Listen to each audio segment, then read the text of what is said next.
A chuva fina e persistente de Belo Horizonte batia no telhado de zinco com um som de tambor melancólico, um ritmo constante que parecia cronometrar os últimos dias de Helena naquele quarto úmido. O cheiro de mofo se misturava ao cheiro de fritura vindo do vizinho, uma combinação que revirava seu estômago vazio. Na pequena mesa de madeira, sob a luz fraca de uma única lâmpada amarelada, o papel do aviso de despejo parecia zombar dela. Vence em 3 dias. As palavras dançavam diante de seus olhos, turvas pelas lágrimas que ela se recusava a derramar. Ela sentiu o coração apertar, uma dor física, aguda, como se uma mão invisível espremesse seu peito. Do lado de fora, os sons da comunidade, as risadas, a música alta, pareciam vir de um outro planeta, um mundo ao qual ela não pertencia mais. O frio do chão de cimento subia por seus pés descalços, e um arrepio percorreu sua espinha, não apenas pelo frio, mas pelo pavor puro e gelado do que viria a seguir. Era o fim. Ela não tinha para onde ir, nem para quem pedir ajuda. Estava completamente, irremediavelmente, sozinha. No canto do cômodo, sobre um colchão fino e gasto diretamente no chão, dormia seu pequeno universo. Lucas, com seus 7 anos, respirava suavemente, alheio ao desastre iminente. Helena se aproximou em silêncio, o ranger suave do assoalho soando como um trovão em seus ouvidos. Ajoelhou-se ao lado dele, o coração transbordando de um amor que doía, misturado a uma culpa que a sufocava. Seu estômago doía de fome. Fazia 2 dias que sua única refeição era a água e as sobras que Lucas deixava no prato, mas a dor da fome não era nada comparada à angústia de falhar com ele. Ela ajeitou o cobertor fino sobre os ombros do filho, sentindo a pele dele, quente e macia. Lágrimas silenciosas finalmente escorriam por seu rosto, quentes em sua pele fria. Como ela poderia explicar para aquele menino que, em breve, eles não teriam nem aquele teto precário sobre suas cabeças? Que a mãe dele, a sua heroína, havia fracassado de forma tão espetacular. A náusea subiu à sua garganta e ela teve que se apoiar na parede para não desabar em soluços. Com as mãos trêmulas, ela voltou para a mesa e pegou sua velha carteira de plástico. Abriu-a com um cuidado quase cerimonial, como se o ato pudesse, por algum milagre, multiplicar o que havia dentro. O som das poucas moedas se chocando era patético. Ela despejou o conteúdo sobre a madeira arranhada. Uma nota de 20, 2 de 10, uma de 2 e um punhado de moedas. Contou e recontou, os dedos roçando cada centavo como se fossem relíquias. R$ 43,85. Esse era o valor de sua vida inteira. O resultado de semanas de desespero, desde que a pequena confecção onde trabalhava decretou falência. Desse total, ela mentalmente separou o dinheiro para mais 2 caixas de leite para Lucas. O resto era pó. Não pagava o aluguel, não pagava uma passagem para lugar nenhum, não pagava nem mesmo a promessa de um amanhã. O cheiro metálico das moedas em suas mãos parecia o cheiro da derrota. Cada centavo era um grito silencioso de sua impotência. Seus olhos se desviaram para o outro canto do quarto, onde repousava a fonte de seu antigo orgulho e sua atual desgraça. Sua máquina de costura, uma Singer antiga, pesada, herdada de sua mãe. Por anos, o zumbido familiar daquela máquina fora a trilha sonora de sua sobrevivência, o motor de seus sonhos. Agora, ela estava em silêncio, fria, morta. Uma peça crucial havia quebrado há 1 mês, e o conserto custava quase R$ 200, uma fortuna que ela jamais teria. Ela se levantou e caminhou até ela, passando os dedos pela superfície fria e empoeirada. Sentiu a ponta da agulha quebrada, afiada como um pequeno punhal apontado para seu peito. Aquela máquina não era apenas uma ferramenta, era a extensão de suas mãos, a materialização de seu talento. Sem ela, Helena não era uma costureira. Era apenas mais uma desempregada, uma estatística, uma mãe que não conseguia sequer garantir o leite do filho. A esperança dela estava tão quebrada quanto aquela peça de metal. A noite avançava e a chuva lá fora se transformava em uma tempestade. Os trovões distantes pareciam concordar com o caos dentro dela. Helena olhou pela janela suja para as luzes distantes e brilhantes de Belo Horizonte, uma cidade que engolia sonhos como o dela todos os dias. Ela se sentia como um grão de areia perdido em uma praia infinita de concreto e indiferença. Não havia mais lágrimas para chorar, apenas um vazio profundo e aterrorizante que a consumia por dentro. Não havia plano B. Não havia uma porta para bater, um parente para ligar, uma saída de emergência. Ela encostou a testa no vidro frio da janela, fechando os olhos. O som da respiração de Lucas era a única coisa que aprendia a realidade, a única âncora em um oceano de desespero. Naquele momento, no ponto mais baixo de sua existência, Helena não pediu um milagre. Ela apenas desejou que o mundo parasse de girar, que o amanhã simplesmente não chegasse. O telefonema veio em uma manhã de garoa, 3 dias antes do despejo. A voz do outro lado da linha, pertencente a uma assistente social chamada Clara, era calma e profissional, um contraste gritante com o caos que ecoava dentro da alma de Helena. Cada palavra dela soava distante, filtrada pelo zumbido da ansiedade nos ouvidos de Helena. Uma oportunidade única, disse a mulher. Uma pequena propriedade rural, sem custo de aluguel, um parente distante que faleceu. Helena ouvia, mas não compreendia. Seu cérebro, exausto pela fome e pelo medo, se recusava a processar a informação. A esperança era um músculo que ela não exercitava há tanto tempo que havia atrofiado. Qualquer movimento agora causava uma dor aguda. Ela sentiu um nó se formar em sua garganta, uma mistura de descrença e um terror súbito de que aquilo fosse algum tipo de trote cruel. O som do seu próprio coração batia descompassado, um tambor de guerra hesitante no silêncio pesado de seu quarto, enquanto a voz no telefone continuava a pintar um quadro de um recomeço que parecia impossível demais para ser real. Clara, a assistente social, detalhou a oferta com uma paciência metódica. A propriedade era uma cabana modesta no interior de Minas Gerais, em uma cidadezinha cujo nome Helena nunca tinha ouvido falar. Pertencera a um primo de 3º grau de sua avó, um homem que morrera sem deixar herdeiros diretos. Através de um programa de reassentamento social, o Estado estava oferecendo o direito de moradia a famílias em situação de vulnerabilidade. É uma chance de recomeçar, Helena, a voz insistia, suave e persuasiva. Longe da violência, do custo de vida, um lugar para o Lucas crescer com ar puro. A mente de Helena, contra a sua vontade, começou a desenhar imagens. Um pequeno jardim, o cheiro de terra, não de mofo, o som do vento nas árvores, não de sirenes e brigas. Pela primeira vez em meses, ela sentiu um calor se espalhar por seu peito, frágil e trêmulo como a chama de uma vela. A promessa de sem custo era a melodia mais doce que ela já ouvira, uma nota de pura magia em uma sinfonia de desespero. Ela olhou para o aviso de despejo sobre a mesa, o papel branco e cruel. A escolha era entre o desconhecido e o abismo certo. A decisão foi tomada em um suspiro, com a voz embargada, um fio trêmulo de som que mal parecia seu. Helena aceitou. O processo foi rápido, quase surreal. No dia seguinte, ela estava em um escritório pequeno e abafado, assinando papéis cujo conteúdo mal conseguia ler, as letras dançando embaçadas diante de seus olhos cansados. O som da caneta arranhando o papel era o som da sua rendição a um destino incerto. Ao sair do prédio, o ar poluído de Belo Horizonte pareceu mais pesado, mas havia algo diferente. Uma minúscula semente de propósito havia sido plantada em seu peito vazio. Ela passou o resto do dia em um frenesi de atividade. O primeiro passo foi doloroso: decidir o que levar. Tudo o que possuíam cabia em 2 malas velhas e uma caixa de papelão. Roupas gastas, os poucos brinquedos de Lucas, a panela que usava para ferver água e leite. A dúvida pairava sobre o canto do quarto, sobre o peso morto de metal e memórias. Sua máquina de costura quebrada. Deixá-la para trás seria como amputar um membro, uma confissão de derrota final. Não, ela a levaria.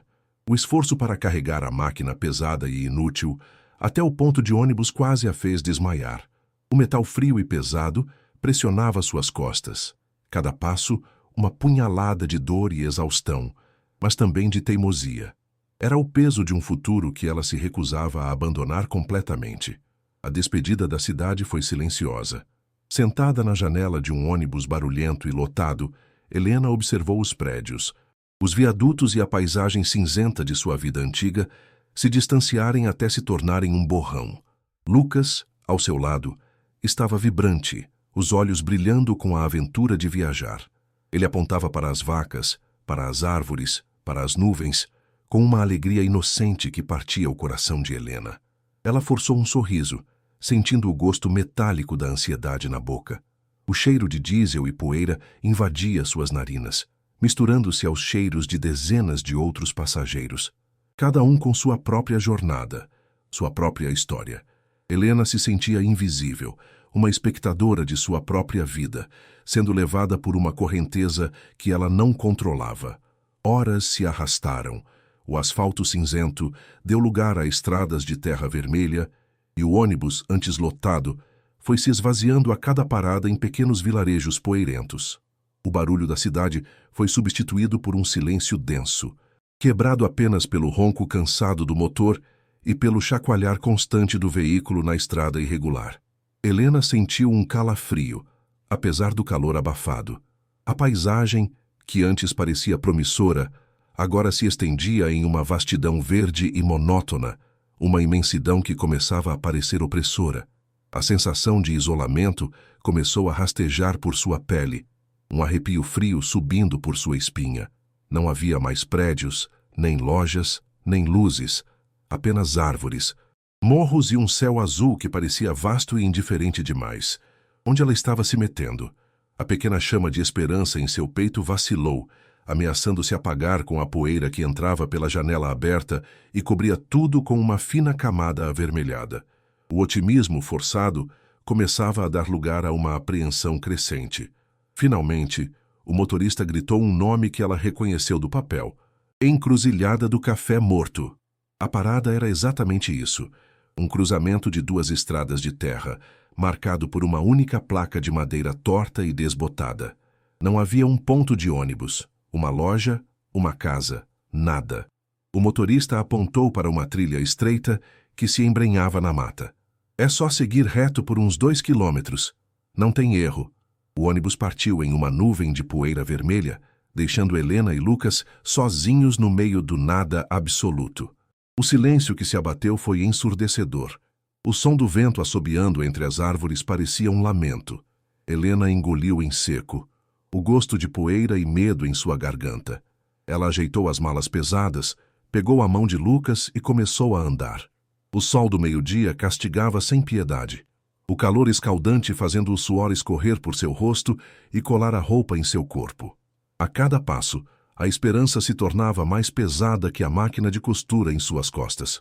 A trilha serpenteava por um antigo cafezal, mas não era como Helena imaginava. As fileiras de pés de café estavam mortas ou morrendo, os galhos secos e retorcidos se esticando para o céu como os dedos esqueléticos de um exército de fantasmas. A terra era seca, rachada. Um cheiro de abandono e decomposição vegetal pairava no ar, pesado e úmido. Não havia pássaros cantando, apenas o zumbido incessante e enervante das cigarras, um som que parecia amplificar o calor e a solidão. Seus passos começaram a desacelerar, o coração batendo forte contra as costelas, não de esforço, mas de uma premonição terrível. Um pavor gelado começou a se instalar em seu estômago, contradizendo o calor que a castigava por fora. Este lugar não era um recomeço, era um fim, um cemitério de plantas, de sonhos, e ela sentia que estava caminhando diretamente para sua própria sepultura. A visão daquele cafezal morto era um presságio, uma promessa sombria do que a esperava no final daquele caminho de terra. Então, ela a viu, escondida atrás de uma cortina de mato alto e cipós. A cabana surgiu. A palavra cabana era um eufemismo generoso. Era um esqueleto de madeira escura, vergada pelo tempo e pela negligência. A estrutura parecia prestes a desmoronar a qualquer momento, o telhado afundado no meio como o dorso de um animal velho e doente. Uma das janelas era um buraco negro e vazio. A outra tinha os vidros quebrados em estilhaços. A varanda da frente era uma armadilha de tábuas podres e tortas. A imagem mental que Helena havia construído, a casinha simples, mas acolhedora, se despedaçou em 1 milhão de pedaços. O choque foi físico. Ela sentiu o ar escapar de seus pulmões, como se tivesse levado um soco no estômago. A esperança, aquela chama trêmula que a sustentara por toda a viagem, se extinguiu instantaneamente, deixando para trás apenas uma fumaça fria e amarga de desilusão. Lucas apertou sua mão com força, o corpo pequeno enrijecido pelo medo. Aquele lugar não exalava paz, exalava perigo. Hesitante, Helena subiu os degraus da varanda. Cada passo era acompanhado por um gemido agudo da madeira podre, um som que ecoava o grito silencioso em sua alma.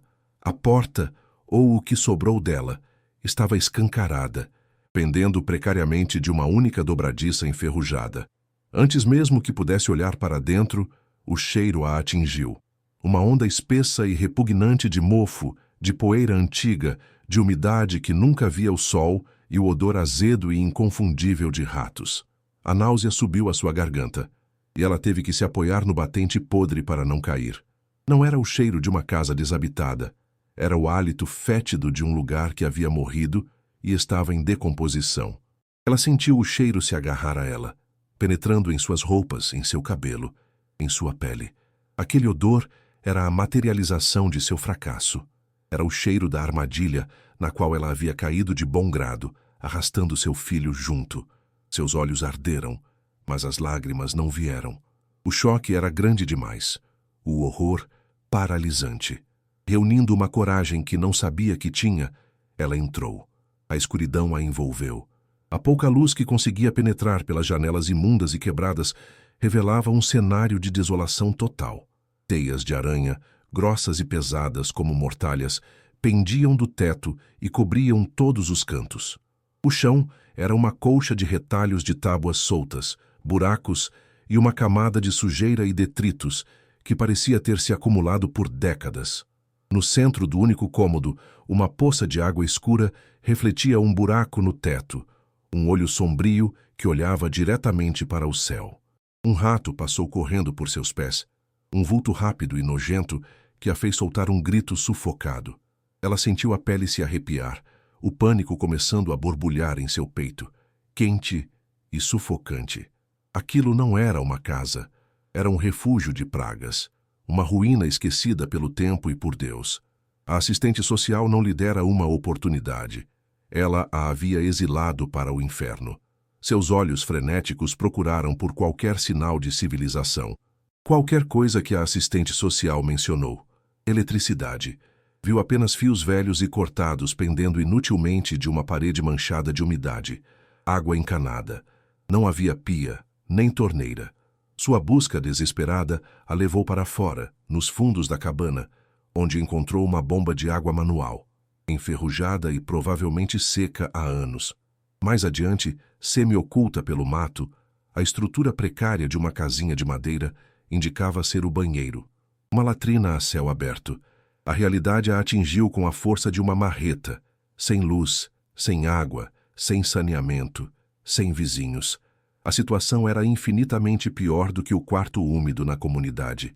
Lá, pelo menos, havia uma lâmpada, uma torneira coletiva, o som de outras pessoas. Aqui, havia apenas silêncio, escuridão e o trabalho brutal pela sobrevivência mais básica. Ela sentiu suas pernas fraquejarem, a energia drenada de seu corpo pelo peso esmagador daquela constatação. Olhando para cima, através do interior sombrio da cabana, Helena viu a extensão do desastre no telhado. Não era apenas uma goteira. Havia múltiplos buracos, alguns grandes o suficiente para um homem passar. As telhas quebradas e ausentes formavam um mapa de estrelas cruéis contra a luz do dia. Ela imaginou a chuva, não a garoa fina de Belo Horizonte, mas uma tempestade de verão, violenta e implacável. A água jorraria para dentro, transformando o chão imundo em um pântano de lama e podridão.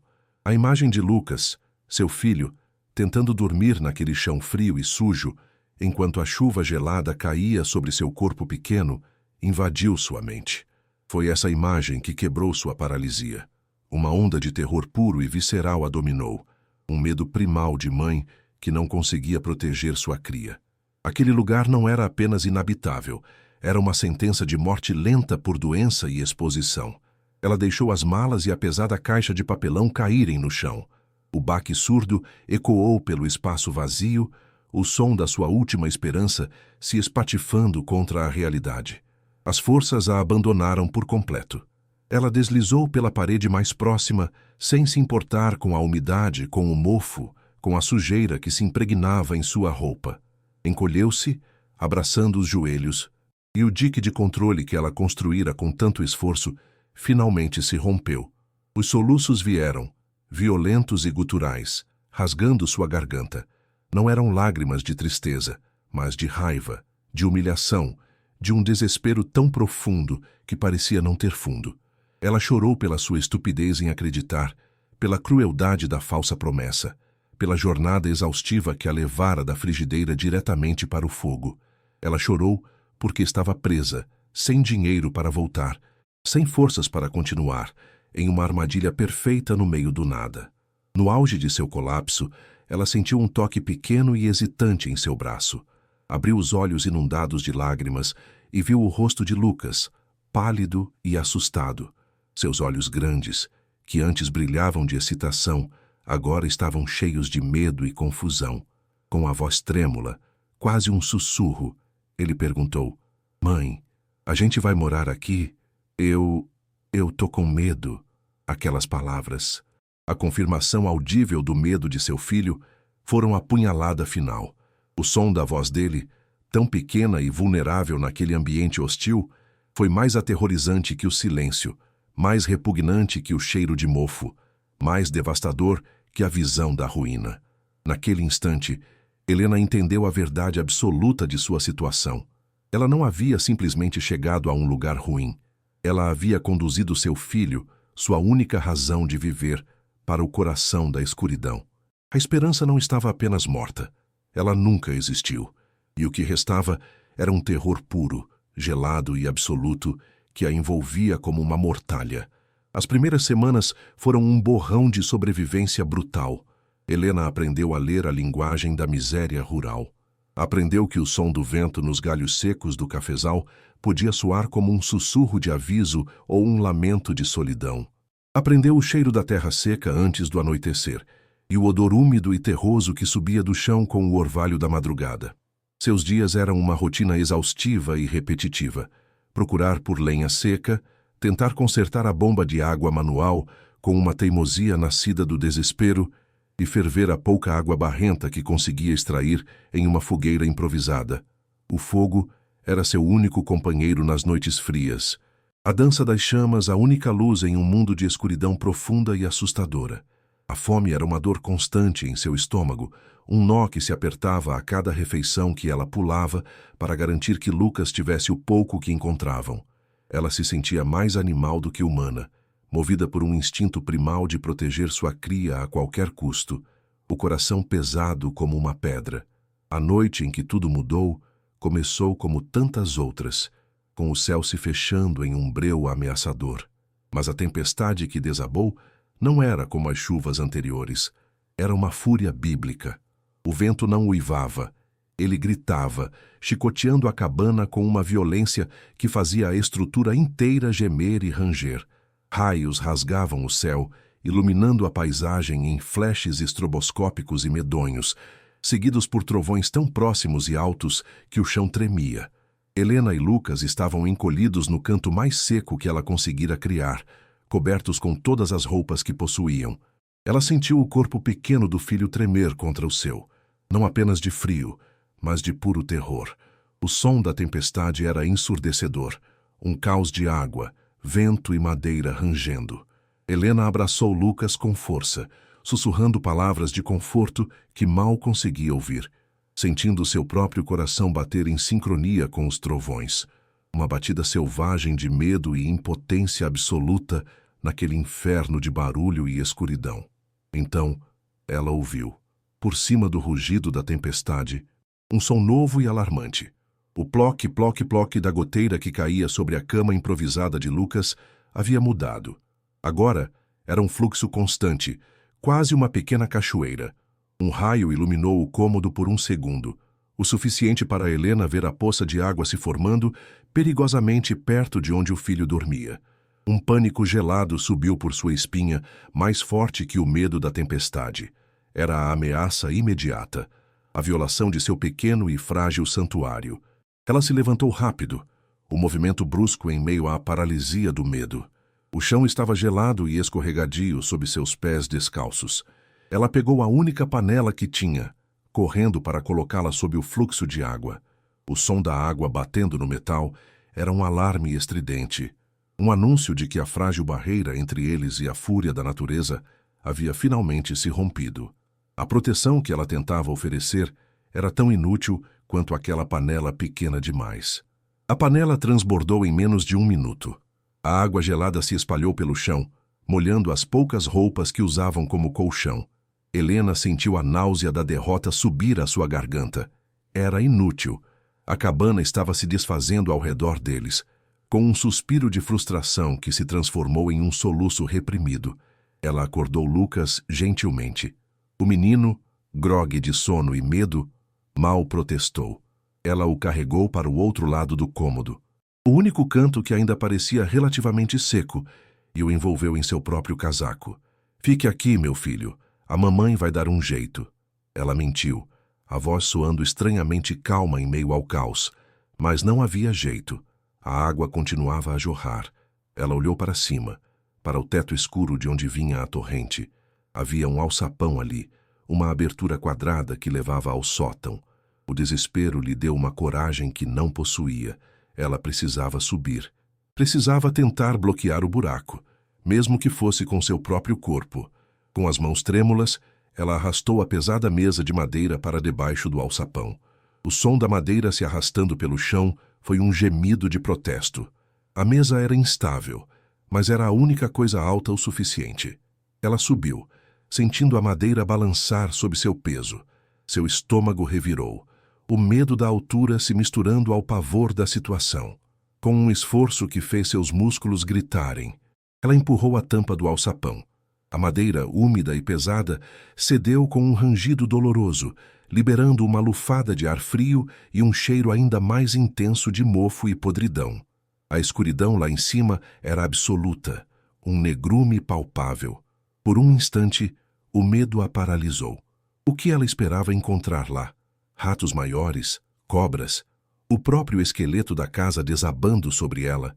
A imagem de Lucas, encolhido e assustado no canto, a impulsionou. Ela respirou fundo, o ar gelado queimando seus pulmões, e se içou para dentro da escuridão. O sótão era um lugar de pesadelos.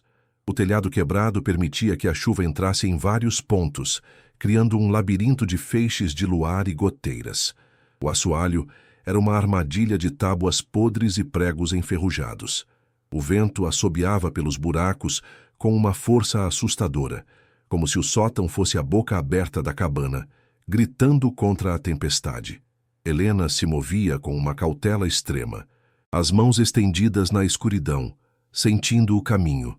Cada passo era um teste de coragem. O som da madeira podre estalando sob seus pés fazia seu coração saltar para a garganta. Ela localizou o buraco principal, uma cratera de onde a água jorrava. Enquanto se movia em direção a ele, tentando encontrar um ponto de apoio seguro, seu pé direito pisou em uma tábua que se moveu de um jeito diferente. Não rangeu, nem quebrou.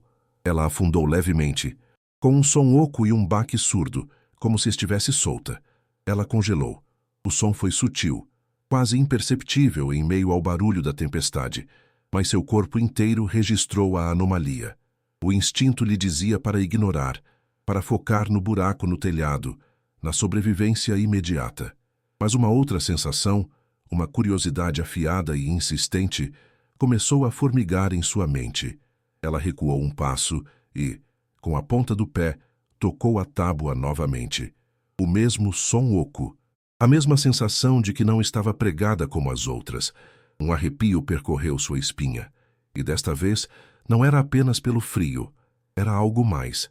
Era a sensação de descobrir um segredo. Em meio àquela ruína total, aquele cenário de abandono absoluto, algo ali parecia deliberado, intencional. Por um momento, o perigo da tempestade e a miséria de sua situação foram eclipsados por um mistério repentino e poderoso que brotou da escuridão do sótão. Ajoelhada no chão úmido e perigoso, Helena começou a investigar a tábua. Suas mãos, já machucadas pelo trabalho manual das últimas semanas, percorreram as bordas. Estavam lisas demais. Diferente das outras tábuas, ásperas e cheias de farpas, as laterais desta pareciam ter sido cortadas com precisão. Ela forçou a unha no vão e sentiu que a madeira cedia. Não havia pregos. A tábua havia sido cortada para se encaixar perfeitamente no lugar, como a peça de um quebra-cabeça. Quem faria aquilo? E por quê? A pergunta ecoou em sua mente, mais alta que os trovões. Um lampejo de raio iluminou o sótão por uma fração de segundo e ela pôde ver claramente as marcas de serra nas extremidades da madeira. Não era acidente. Não era o tempo. Alguém, há muito tempo, havia criado um esconderijo ali. O coração de Helena começou a bater mais rápido. Uma mistura de medo e uma excitação que ela não sentia há anos. Com os dedos doloridos, ela começou a forçar a tábua para cima. A madeira úmida estava inchada e presa. Ela grunhiu de esforço, a adrenalina anulando o cansaço e a fome. Usou toda a sua força, cravando as unhas na fresta e puxando. Ouviu-se um som de raspagem, de madeira se arrastando contra madeira. Farpas entraram em seus dedos, mas ela mal sentiu a dor. A curiosidade era um fogo que a consumia. Finalmente, com um último puxão desesperado, a tábua cedeu. Ela a arrastou para o lado, revelando um buraco retangular, um quadrado de escuridão ainda mais profunda no assoalho do sótão. A chuva e o vento pareciam distantes agora. O mundo inteiro se reduziu àquele buraco negro a seus pés. O que estaria ali dentro? Dinheiro? Joias? A solução para todos os seus problemas, escondida sob o seu nariz o tempo todo? A esperança, aquela emoção traiçoeira que ela jurara abandonar, ressurgiu com uma força avassaladora, fazendo seu peito doer. Hesitante, ela estendeu a mão para dentro do buraco. O ar ali era diferente, seco, com um cheiro distinto de poeira antiga e metal. Seus dedos tocaram algo frio, duro e áspero. Não era madeira, nem terra, era metal. Ela sentiu os contornos de uma caixa, as bordas corroídas pela ferrugem. Seu coração deu um salto. Era real. Havia algo ali. Com as duas mãos, ela agarrou o objeto e o puxou. Era mais pesado do que ela esperava. O som do metal arrastando contra a madeira do assoalho foi o som mais real e promissor que ela ouvira em meses. Ela colocou a caixa à sua frente. Um raio distante iluminou-a brevemente, revelando uma pequena caixa de lata, completamente coberta por uma crosta de ferrugem laranja e marrom. A fechadura estava quebrada, mantida no lugar apenas pela corrosão do tempo. Era um pequeno baú de tesouros esquecido, um segredo que esperou décadas na escuridão para ser encontrado. Com a caixa em mãos, ela se esqueceu completamente do telhado quebrado e da chuva. O problema imediato que a levara até ali havia se tornado secundário. Ela desceu do sótão com um cuidado renovado, não por medo de cair, mas por medo de derrubar seu precioso achado. Colocou a caixa de lata sobre a mesa instável, ao lado da vela que tremeluzia, projetando sombras dançantes na parede. Por um momento, ela apenas a encarou. A caixa era feia, enferrujada, mas para Helena, parecia o objeto mais lindo do mundo. Ela representava uma possibilidade, uma chance. Poderia ser o fim de seu sofrimento. Lucas, ainda encolhido no canto, olhava para ela com olhos grandes e curiosos, sentindo a mudança na energia de sua mãe. O medo no ar havia sido substituído por uma tensão elétrica, uma expectativa quase insuportável. O que havia dentro daquela caixa? A pergunta pairava no ar, vibrando com uma promessa de mudança. Abrir a caixa foi outra batalha. A ferrugem a selara quase completamente. Helena usou a única faca de cozinha que tinha, forçando a ponta na fresta da tampa. O metal rangeu em protesto, um som agudo e arranhado que fez seus dentes se arrepiarem. Ela torceu, empurrou, o suor escorrendo por sua testa e se misturando à fuligem e à sujeira. Sentiu um estalo. A ferrugem cedeu. Com um último gemido metálico, a tampa se soltou. Helena prendeu a respiração, o coração martelando em seu peito. Fechou os olhos por um segundo, fazendo uma prece silenciosa. Que seja dinheiro, por favor, que seja qualquer coisa que possa nos tirar daqui. Lentamente, com as mãos trêmulas, ela levantou a tampa. O cheiro que saiu de dentro não era de riqueza. Não era o cheiro frio de moedas ou o brilho de joias. Era um cheiro seco, quase adocicado. O cheiro de papel velho, de tempo guardado, de memórias presas em uma caixa de metal. Seus olhos se abriram para a decepção. Não havia dinheiro. Não havia ouro. Dentro da caixa repousava um único maço de papéis amarelados, amarrado com uma fita de cetim que um dia fora azul, mas que agora estava desbotada para um cinza pálido. A decepção foi um soco no estômago, tirando seu fôlego. As lágrimas brotaram em seus olhos quentes e amargas. Tanta esperança, tanto esforço para encontrar lixo, papéis velhos. Seu corpo inteiro desabou. A adrenalina se esvaindo e deixando para trás apenas o cansaço profundo e a dor da desilusão. Ela se apoiou na mesa, a cabeça pendendo, os ombros tremendo com soluços silenciosos. Era uma piada cruel do destino. Dar a ela a emoção da descoberta apenas para arrancar a esperança de suas mãos mais uma vez. A tempestade lá fora parecia rir de sua desgraça. O som do vento, um coro de zombaria. Por um momento, ela pensou em jogar a caixa e seu conteúdo inútil na fogueira, mas algo a impediu. Talvez a delicadeza com que os papéis estavam amarrados. A fita de cetim, embora desbotada, ainda mantinha um laço cuidadoso. Aquilo não era lixo descartado. Era algo que alguém quisera preservar desesperadamente. Com um cuidado que ela mesma não entendeu, Helena pegou o pequeno maço. O papel era frágil, quase se desfazendo ao toque. Eram cartas, dezenas delas, escritas com uma caligrafia elegante e fina. A tinta azul escura já desbotada para um tom acinzentado. O coração de Helena começou a se acalmar. A decepção deu lugar a uma nova emoção, mais calma e profunda, uma reverência. Ela estava segurando a história de alguém em suas mãos, uma história secreta, escondida com tanto cuidado que sobreviveu a décadas de abandono e podridão. Quem escreveu essas cartas? E para quem? O mistério, antes focado no que a caixa continha, agora se transformava na história que aquelas páginas amareladas guardavam. Ela se sentou na única cadeira que não estava quebrada, aproximando a vela. O mundo exterior, com sua tempestade e seu perigo, desapareceu. Seu universo agora era o círculo de luz trêmula da vela e as cartas em seu colo. Com dedos surpreendentemente firmes, ela desfez o laço da fita de cetim. A fita, velha e frágil, quase se desintegrou em seus dedos. Ela pegou a primeira carta do maço. O papel era fino, quase translúcido em alguns pontos. No topo, uma data. 12 de abril de 1972, 20 anos antes de ela nascer. A caligrafia era fluida, feminina, cheia de laços e curvas. Ela sentiu um arrepio. Era como tocar um fantasma. Aquela mão, que um dia segurou a caneta com firmeza ou talvez com tremor, já não existia mais. Mas suas palavras, seus pensamentos, seus segredos estavam ali, vivos, na sua frente.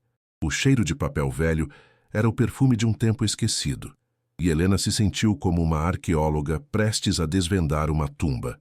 A primeira frase da carta a capturou imediatamente. Meu querido amor proibido, começava o texto.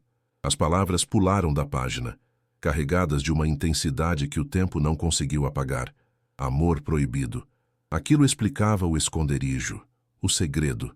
Helena sentiu seu coração apertar, não por sua própria dor, mas por uma empatia súbita e avassaladora por aquela escritora desconhecida.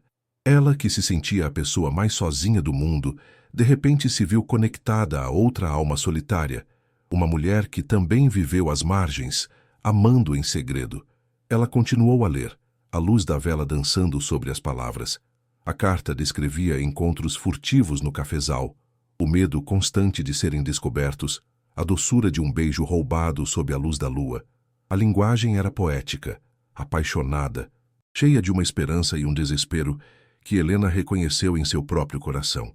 Uma a uma, ela começou a devorar as cartas, perdendo a noção do tempo. A tempestade lá fora tornou-se um ruído de fundo distante. A fome em seu estômago foi esquecida. O frio da cabana não a incomodava mais. Ela estava completamente imersa naquele mundo de mais de 50 anos atrás. As cartas eram de uma jovem chamada Lídia. Ela não dizia muito sobre si mesma, mas Helena podia sentir sua personalidade vibrante através das palavras. Inteligente, idealista, corajosa e perdidamente apaixonada. O destinatário era apenas chamado de meu amor, ou meu poeta, o filho de um poderoso fazendeiro da região. Um homem que ela descrevia como um coronel frio e autoritário. A história se desenrolava diante de seus olhos, um romance perigoso e condenado, florescendo na sombra de uma autoridade implacável e de um tempo político sombrio. As cartas iniciais eram cheias de uma alegria febril, da excitação do amor secreto. Lídia descrevia o cheiro do café florescendo, o som dos pássaros ao amanhecer, a sensação da mão de seu amado na sua. Eram pinturas vívidas de um mundo que Helena, olhando para o cafezal morto do lado de fora, mal podia imaginar. Ela descrevia os livros que liam juntos, as discussões sobre política e justiça, os sonhos de fugirem para um lugar onde pudessem se amar livremente. Helena sentiu uma pontada de inveja daquela paixão avassaladora, daquela conexão profunda. Era um vislumbre de um tipo de vida e de amor que ela nunca conhecera. A cada página virada, ela se sentia mais próxima de Lídia, como se estivesse ouvindo os segredos de uma amiga íntima, confessados na calada da noite. A cabana não parecia mais tão vazia. Estava preenchida com o fantasma daquele amor. Então, o tom das cartas começou a mudar. A alegria deu lugar à ansiedade. O nome do coronel aparecia com mais frequência, sempre associado a uma sensação de ameaça. Lídia escrevia sobre o medo em seus olhos quando o pai dele estava por perto, sobre conversas interrompidas, sobre a pressão para que ele se casasse com uma moça de boa família. A política, antes um tema de debate intelectual entre os amantes, tornou-se uma sombra real e perigosa. Lídia mencionava seu envolvimento com movimentos estudantis na cidade antes de vir se esconder ali, e seu medo de que o coronel, um homem alinhado ao regime militar, descobrisse seu passado. O perigo não era mais apenas a desaprovação de um pai. Era algo muito maior e mais sinistro. Helena sentiu um frio na barriga. A história de amor estava se transformando em um thriller político. O medo de Lídia se tornava palpável nas últimas cartas. Sua caligrafia, antes tão elegante, ficava mais apressada, quase tremida. Ela escrevia sobre o coronel descobrindo o romance. Descrevia o olhar de ódio que ele lhe lançara, a forma como ele a chamara de subversiva. O medo não era mais abstrato. Tinha um rosto, um nome e um poder imenso. Helena podia sentir o pânico de Lídia vazando do papel, uma onda de terror que atravessava as décadas e a atingia em cheio. A cabana, que por um momento parecera um refúgio de fantasmas românticos, agora se tornava sinistra. Foi naquele mesmo lugar, talvez naquele mesmo canto onde ela estava sentada, que Lídia escreveu aquelas palavras, sentindo as paredes se fecharem ao seu redor. A conexão de Helena com a história tornou-se visceral, quase física. Ela não era mais uma leitora, era uma testemunha. A última carta do maço estava inacabada, não tinha data.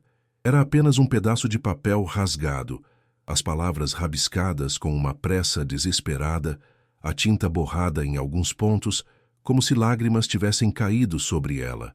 Ele me denunciou. Começava a carta, a frase caindo como uma sentença de morte. Meu amor, seu próprio pai. Eu o ouvi no telefone. Ouvi a palavra DOPS. Ele sabe de tudo. Ele disse que ia resolver o problema da família. Eu não sei o que fazer. Não tenho para onde correr. A noite está tão escura. Meu Deus, estou ouvindo um barulho. O som de carros se aproximando pela estrada de terra. Eles estão vindo. Eles estão vindo me buscar. A frase terminava ali. Uma única letra, A inacabada. O traço da caneta arrastado para baixo, como se a mão que escrevia tivesse sido arrancada à força do papel. O silêncio que se seguiu àquela palavra cortada era mais ensurdecedor que qualquer trovão. Helena ficou olhando para a carta, o coração congelado no peito. O som de carros, naquela mesma estrada de terra que ela percorrera. A imagem era tão vívida que ela quase podia ouvir o ronco dos motores sobre o som da chuva. Lídia, uma ativista política escondida, traída pelo pai do homem que amava, levada no meio da noite. Uma desaparecida política não era apenas uma história de amor que terminara mal. Era um crime, um assassinato sancionado pelo Estado, facilitado por um homem poderoso para proteger o nome de sua família. As peças do quebra-cabeça se encaixaram com um clique horrível. A cabana abandonada, o segredo escondido no sótão, era a cena de um crime. E ela, Helena, era a única pessoa no mundo que agora segurava a prova. As cartas não eram papéis velhos e inúteis, eram uma confissão, eram um testamento, eram um pedido de justiça que esperou 50 anos para ser ouvido. Um trovão particularmente violento fez a cabana inteira tremer, arrancando Helena de seu transe. A vela tremeluziu, quase se apagando. De repente, a escuridão da cabana pareceu mais profunda, mais ameaçadora. O fantasma de Lídia não era mais uma presença romântica. Era um espectro de terror e injustiça que assombrava aquelas paredes. Helena sentiu um arrepio de medo profundo, mas também algo mais, um senso de responsabilidade. O destino, em sua crueldade, a levara até ali não para morrer de fome, mas para encontrar aquela história. Ela olhou para a caixa de lata e para as cartas espalhadas sobre a mesa. Aquele não era um tesouro de ouro, mas era um tesouro de verdade. Uma verdade perigosa, que destruiu a vida de uma mulher e que, se revelada, poderia destruir outras. A descoberta não a salvara de sua miséria. Pelo contrário, havia acabado de colocá-la no centro de um perigo que ela ainda nem conseguia compreender. Ela cuidadosamente juntou as cartas, colocando-as de volta na caixa de lata enferrujada. O metal parecia quente ao toque, como se ainda guardasse o calor da vida e do medo de Lídia. Ela fechou a tampa, o som metálico ecoando no silêncio que se instalara entre os trovões. A tempestade lá fora começava a diminuir, o som da chuva se tornando mais suave, quase como um choro. Helena abraçou a caixa contra o peito, como se estivesse protegendo uma criança. Sentia-se exausta, mas sua mente estava mais desperta do que nunca. A fome, o frio, o medo do despejo, tudo isso parecia pequeno e distante agora, problemas de uma outra vida. Ela havia tropeçado em algo muito maior que sua própria sobrevivência.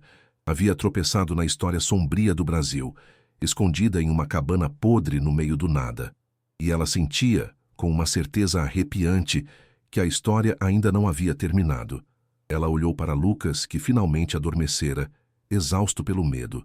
A respiração suave do menino era um lembrete constante do que estava em jogo. Ela viera para aquele lugar em busca de segurança para ele, mas acabara de encontrar o epicentro de um perigo antigo e mortal. O que ela faria com aquela verdade? Ignorá-la, esconder a caixa de volta no sótão e tentar sobreviver dia após dia, fingindo que nunca a encontrara? Ou tentaria fazer algo a respeito? Honrar a memória da mulher cujos últimos momentos de pânico ela acabara de ler? A segunda opção a aterrorizava. O coronel, se ainda estivesse vivo, seria um homem velho, mas o poder e a crueldade não envelhecem da mesma forma. Enfrentá-lo seria loucura, mas o pensamento de deixar o grito silencioso de Lídia sem resposta, de deixar seu sacrifício ser esquecido para sempre na poeira daquele sótão, parecia uma traição insuportável. A noite se arrastou lentamente. A chuva parou.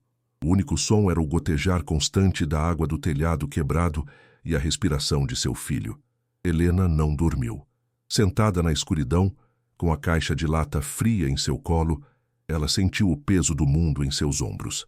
A descoberta não lhe dera riqueza, mas lhe dera um propósito terrível e indesejado. Ela, Helena, uma costureira desempregada, uma mãe desesperada, era agora a guardiã de um segredo que podia reescrever a história daquele lugar e, talvez, custar-lhe a vida. A passagem do drama da sobrevivência para o mistério foi abrupta e total. Ela não estava mais lutando contra a fome e o abandono. Estava lutando contra fantasmas, contra a história e contra um inimigo que ela ainda não conhecia, mas cujo poder e crueldade ela já podia sentir emanando das páginas amareladas daquelas cartas. O mistério da cabana não era sobre um tesouro, mas sobre uma dívida de sangue. A primeira luz da manhã filtrou-se pelos buracos do telhado, não como um alívio, mas como um holofote sobre a cena do crime. Helena não pregara o olho. Sentada na cadeira bamba, com a caixa de lata fria em seu colo, ela sentiu uma transformação profunda ocorrer dentro de si. O desespero da pobreza fora substituído pelo terror do conhecimento. Cada som da natureza que despertava lá fora, o piar de um pássaro, o zumbido de um inseto, soava diferente, carregado de uma nova e sinistra conotação. Era como se o fantasma de Lídia tivesse se apossado do lugar, e agora Helena podia ver o mundo através dos olhos apavorados da jovem. Um arrepio percorreu sua espinha, mas não era de frio. Era o peso da responsabilidade, uma herança indesejada que era infinitamente mais pesada que a fome e a solidão. Ela sentia o cheiro de mofo da cabana misturar-se com um odor fantasma de medo e sangue antigo, uma alucinação sensorial que a fazia prender a respiração. O coração batendo descompassado no peito, um tambor anunciando a chegada de um perigo iminente e desconhecido. Com as mãos trêmulas, ela abriu a caixa novamente. A luz do dia tornava as palavras ainda mais nítidas e mais cruéis. Ela pegou a última carta, a que fora interrompida. Eu te... A letra arrastada era um grito mudo que ecoava através de 5 décadas. Ela sentiu a bile subir à garganta. Aquilo não era uma relíquia. Era uma ferida aberta. Uma vida jovem, cheia de amor e ideais, apagada pela brutalidade de um homem para proteger seu poder e seu nome. O tal coronel, o nome reverberava em sua mente, um eco de pura maldade. Ela repassou os detalhes das outras cartas, buscando um nome completo, uma localização, qualquer coisa. Encontrou apenas referências à Fazenda do Sol Poente e ao poder inquestionável do Coronel Afonso, um homem que controlava a terra, as pessoas e, aparentemente, a própria vida e morte na região. Helena sentiu seu próprio corpo enrijecer de raiva e medo. Aquelas cartas não eram apenas sobre Lídia, eram um aviso de que o mal que a levara ainda estava ali, impregnado na terra, talvez morando na casa grande da fazenda vizinha. Ela precisava esconder as cartas. A ideia de deixá-las sobre a mesa, expostas, a aterrorizava. Era como deixar uma arma carregada ao alcance de crianças. Mas escondê-las onde? Devolvê-las ao sótão parecia uma traição, como enterrar Lídia uma segunda vez. Ela olhou ao redor da cabana miserável. Não havia esconderijos. Cada canto podre, cada buraco na parede, parecia vulnerável demais. Seus olhos pousaram na sua máquina de costura, o pesado trambolho inútil que ela arrastara com tanto sacrifício. A base da máquina era oca. Com um esforço febril, ela encontrou uma chave de fenda improvisada e abriu o compartimento inferior, um espaço projetado para guardar carretéis e agulhas. Com um cuidado quase cirúrgico, ela dobrou as cartas, envolveu-as em um pedaço de plástico que encontrara e as acomodou no ventre de metal frio da máquina. Fechou o compartimento. O segredo estava seguro, guardado dentro de seu próprio sonho quebrado. O simbolismo daquele ato não lhe passou despercebido, e ela sentiu um nó na garganta. Os dias que se seguiram foram vividos sob uma nova camada de tensão. A fome e a dificuldade continuavam, mas agora eram um ruído de fundo. O verdadeiro tormento era a paranoia. Cada carroça que passava ao longe na estrada de terra fazia seu coração disparar. Cada estranho que via no vilarejo, quando ia buscar um pouco de comida com o dinheiro contado, parecia olhá-la de forma suspeita. Ela se sentia marcada, como se a verdade que carregava estivesse estampada em sua testa. O silêncio da cabana, antes apenas solitário, agora era ameaçador.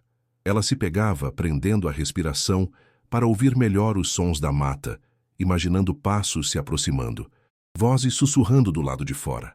Lucas sentia a mudança em sua mãe. A mulher que antes chorava de desespero, agora estava em um estado de alerta constante, os olhos sempre varrendo o horizonte, o corpo tenso como uma corda de violino prestes a arrebentar. Ela estava em uma prisão sem grades, uma prisioneira do segredo de Lídia. Certa tarde, enquanto tentava remendar uma das roupas de Lucas com agulha e linha, ela ouviu um som que não pertencia àquele lugar.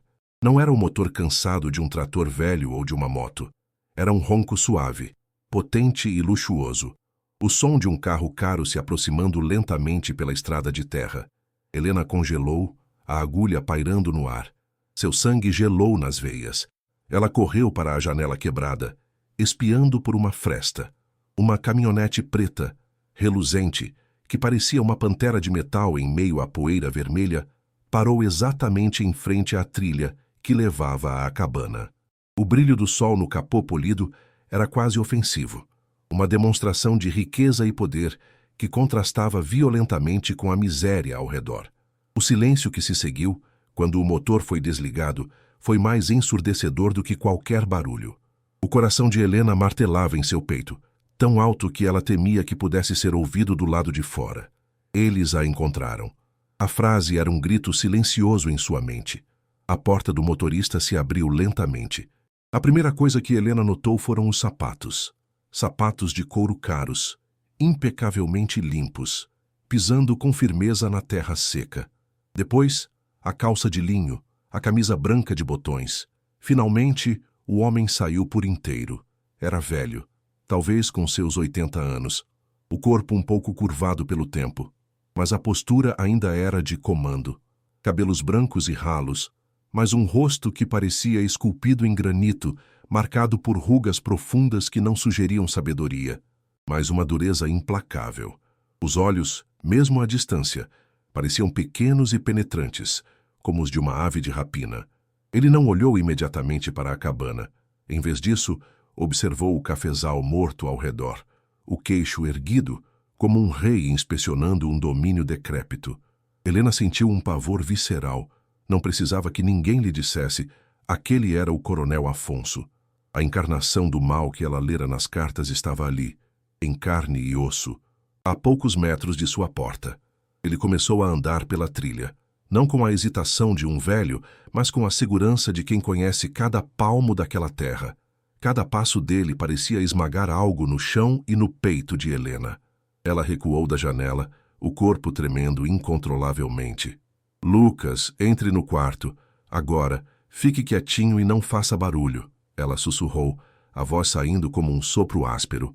O menino, assustado com o tom de sua mãe, obedeceu sem questionar, correndo para o canto mais escuro da cabana. Helena ficou parada no meio do cômodo, as mãos suando frio, a respiração presa na garganta. O que ela ia fazer? O que ela ia dizer?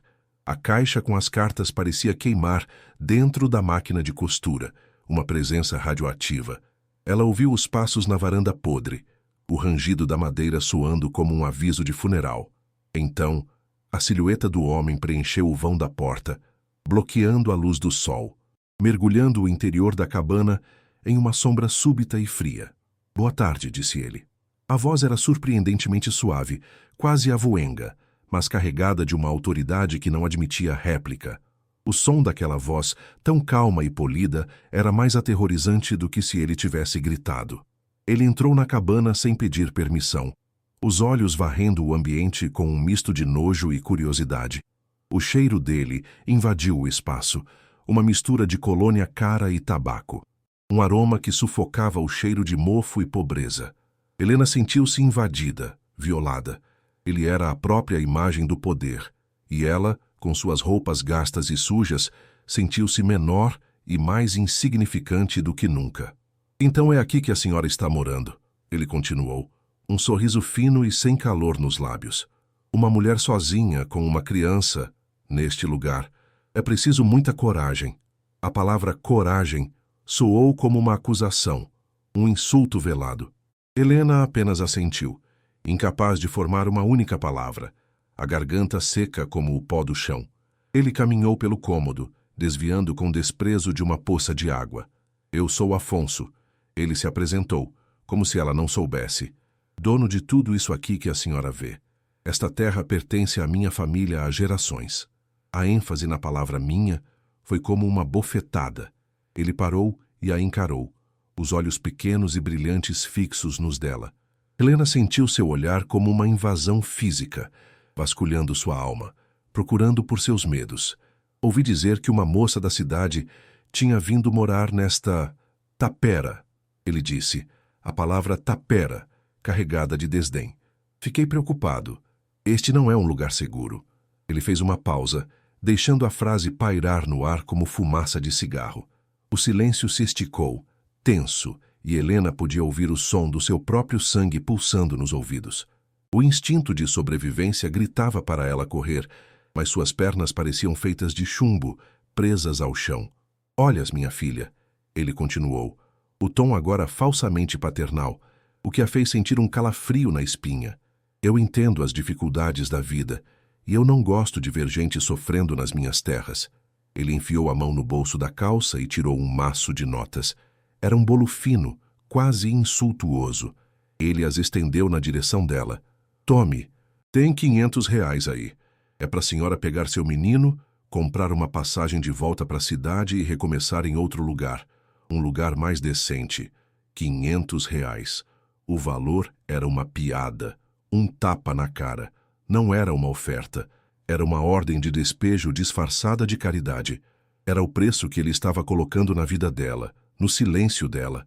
Helena olhou para o dinheiro e depois para o rosto dele. Pela primeira vez, a raiva começou a superar o medo. Ela sentiu uma onda de calor subir por seu corpo, uma fúria silenciosa pela humilhação. Ela não pegou o dinheiro, apenas balançou a cabeça negativamente, um movimento quase imperceptível. O sorriso de Coronel Afonso desapareceu instantaneamente.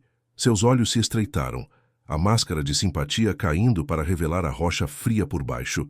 Não? Ele perguntou, a voz agora perdendo a suavidade, adquirindo um tom gélido e cortante. Acho que a senhora não entendeu. Não foi um pedido. Ele guardou o dinheiro lentamente, os movimentos deliberados e ameaçadores.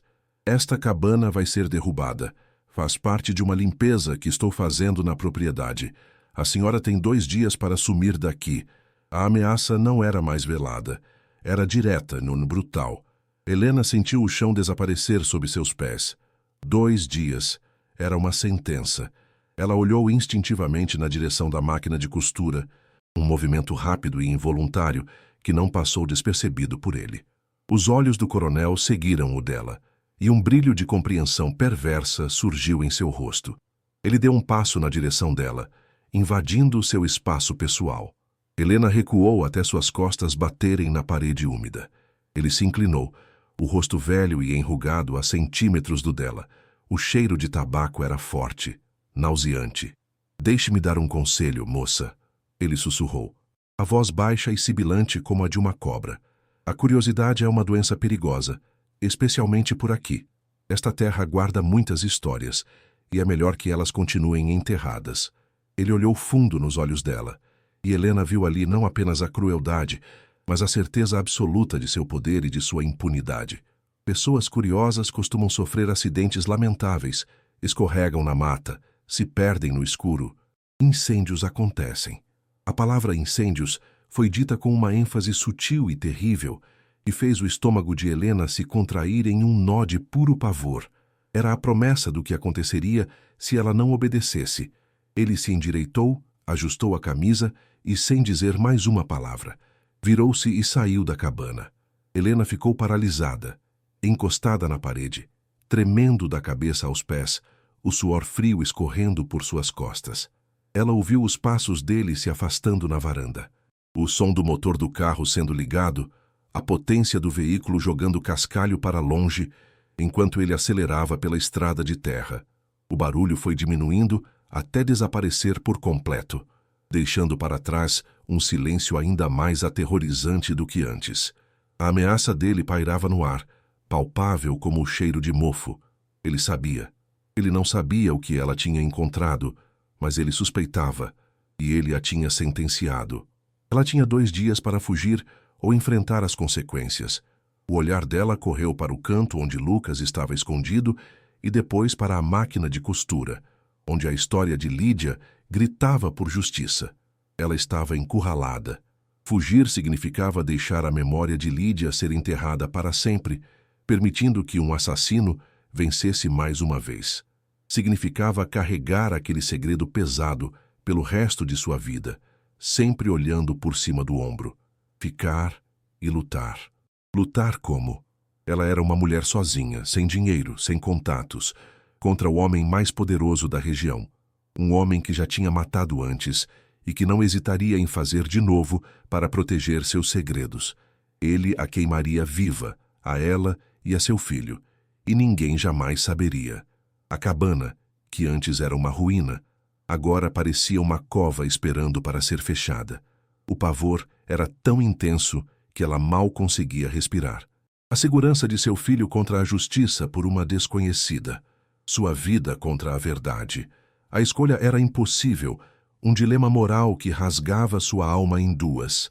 O instinto maternal gritava para que ela pegasse Lucas e corresse sem olhar para trás, para o mais longe possível daquele lugar amaldiçoado. Mas a imagem do rosto de Lídia, que ela construíra em sua mente a partir das cartas, o grito inacabado no papel, a injustiça de uma vida roubada, a impedia. Trair Lídia parecia trair a si mesma, trair a ideia de que a justiça, por mais frágil que fosse, ainda poderia existir no mundo. O que você faria no lugar dela? Pegaria seu filho e fugiria para salvar a própria pele, deixando um crime impune para sempre? Ou arriscaria tudo, inclusive a vida de quem você mais ama, na busca desesperada por uma justiça que poderia nunca chegar? O silêncio que o coronel Afonso deixou para trás era 1000 vezes mais ensurdecedor do que sua voz ameaçadora. Helena permaneceu imóvel, prensada contra a parede úmida, sentindo o frio da madeira podre infiltrar-se em suas roupas e chegar até os ossos. Não era um frio físico, mas o gelo do puro terror que paralisava seus músculos e congelava o sangue em suas veias. Ela ouvia o zumbido em seus ouvidos, o pulsar frenético de seu próprio coração ecoando no vazio da cabana, um tambor solitário anunciando uma guerra que ela não tinha como vencer. As palavras dele, incêndios acontecem, repetiam-se em sua mente, não como uma sugestão, mas como uma profecia. A imagem de chamas lambendo a madeira seca, envolvendo-a e a seu filho em um abraço mortal, era tão vívida que ela sentiu o cheiro fantasma de fumaça, um odor acre que fez sua garganta se fechar. A náusea subiu com força, e ela teve que cobrir a boca com a mão trêmula para não vomitar de medo puro, o gosto amargo da bile misturando-se ao pó do desespero. A realidade de sua situação desabou sobre ela com o peso de uma laje de concreto. Estava encurralada, ameaçada, marcada para morrer. O coronel não blefava. A certeza em seus olhos frios era a de um predador que encurrala sua presa, saboreando o medo antes do abate final. Ele a via não como uma pessoa, mas como um inseto, um inconveniente a ser esmagado. A oferta de R$ 500 não era um gesto de misericórdia, mas de profundo desprezo, o preço que ele estipulava para apagar uma vida, para comprar seu silêncio. Ela olhou para o canto escuro onde Lucas se escondia, o corpo pequeno e encolhido. O amor por ele era uma dor física, um aperto no peito que a sufocava. Como ela pôde trazê-lo para aquele inferno? A culpa a corroía, mais ácida que a fome, mais cortante que o frio. Ela sentiu as lágrimas quentes escorrerem por seu rosto sujo, mas não eram de tristeza, eram de raiva, uma fúria impotente contra aquele homem, contra o mundo que permitia que monstros como ele existissem e prosperassem, pisando nos sonhos e na vida dos pequenos.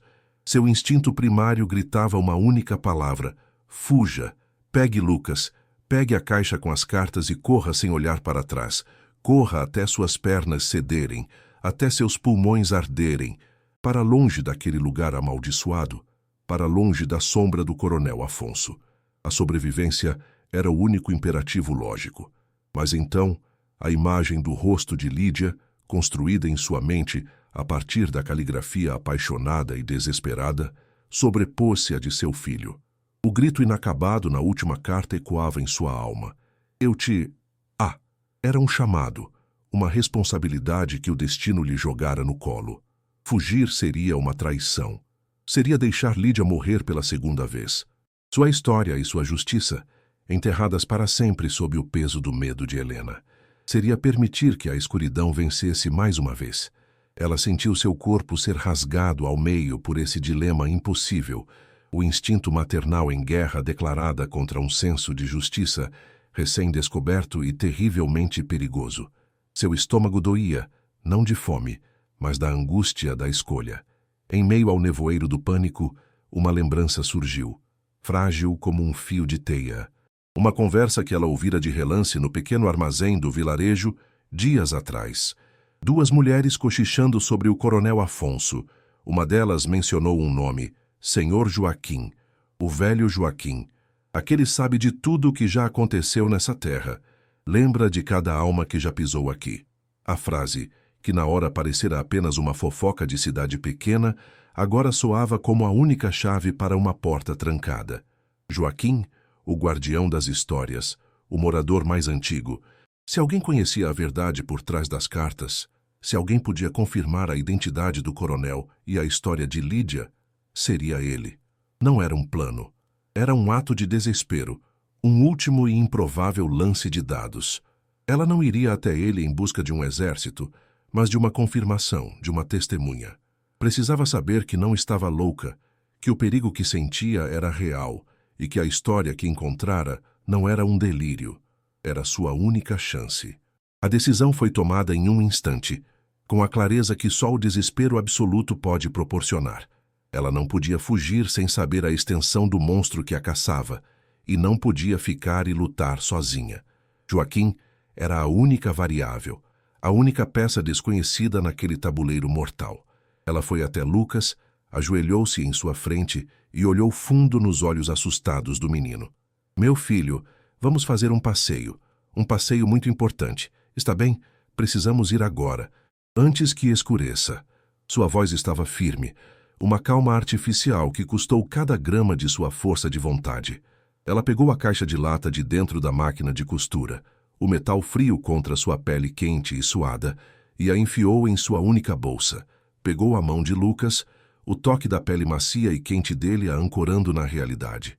Não olhou para trás. Sair daquela cabana não era mais uma fuga. Era o primeiro passo de um contra-ataque desesperado. Um movimento em direção ao coração da história que ameaçava engoli-la por inteiro. A caminhada até o vilarejo, sob a luz alaranjada do sol poente, foi uma tortura de paranoia. O caminho de 2 quilômetros, que antes parecera apenas longo e cansativo, agora era um corredor polonês. Cada sombra que se esticava das árvores retorcidas do cafezal morto parecia a silhueta de um capanga esperando na escuridão. O som do vento, antes melancólico, agora soava como sussurros ameaçadores. O piar de um pássaro a fazia saltar. Ela segurava a mão de Lucas com uma força que quase o machucava, o corpo inteiro tenso, os ouvidos alertas a qualquer som que não fosse o de seus próprios passos apressados na terra vermelha.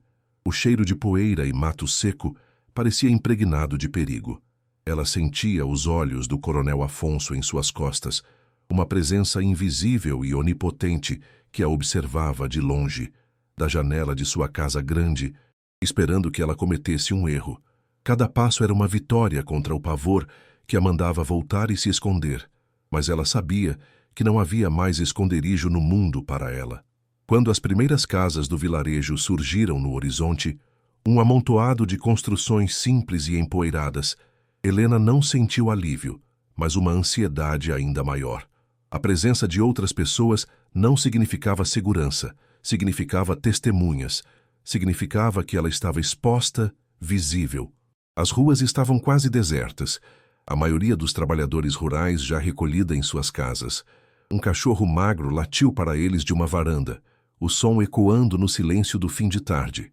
Ela se sentia uma forasteira, uma intrusa carregando um segredo perigoso.